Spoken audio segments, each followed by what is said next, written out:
Grabe po. Grabe ang dulot ng malakas na pag-ulan na to. Lagpas bewang na baha ang sumalubong sa mga taga-barangay Siksikan sa Puerto Princesa City, Palawan kahapon. Gumamit ng lubid ng mga rescuer para mailikas ang mga residente. Ay, yung mga hayop pa doon, oh. Rumaragasa rin ang baha sa Barangay San Manuel kung saan tumulong na sa pag-rescue ang mga sundalo.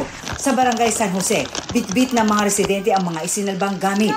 Ang ilang bahagi ng Palawan, abot dibdib ang baha. Sa bayan ng Nara, inano ng baha at nahulog sa kanal ang sasakyang ito. Nalunod sa baha ang ilang mga alagang hayop sa bayan ng Aborlan. Stranded naman ang ilang motorista matapos umapo ang tubig sa tulay. Puerto Princesa sa Barangay Isaob. Sa lakas ng ulan kagabi, nagmisulang ilog ang kalsadang ito. Napakalakas na agos ng tubig sa National Highway. Natangay pa ng malakas na agos ng baha ang isang van na tinangkaon na itong pagwirin. Ayun po, may mga kumakaway pa po ng mga bata. Sa sobrang dilim sa lugar, pahirapan ang pag-rescue sa mga sakay ng van.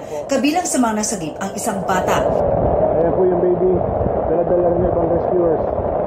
Ayon sa Palawan PDRRMO, 12 ang sakay ng van. 7 ang nasagip habang 3 ang nasawi at 2 ang patuloy na pinaghahanap.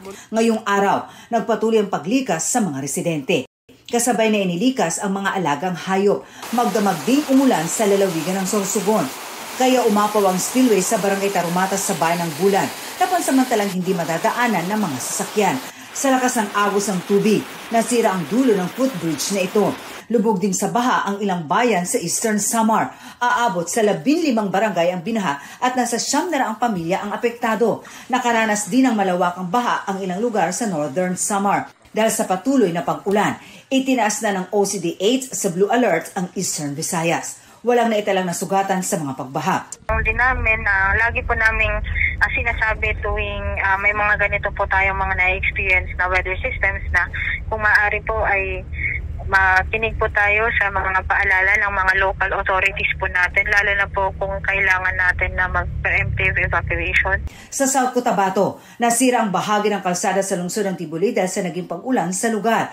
Ang naturang kalsada kumukonekta sa bayan at sa General Santos City. Pansamantala itong hindi madaanan ng mga motorista at mga malalaking sasakyan para maiwasan ang disgrasya. Meron kasing parang bangin dyan na kung saan pagka may malakas ang ulan, may portion po nagla-landslide. Para sa GMA Integrated News, ako si Marisol Abduraman, ang inyong saksi.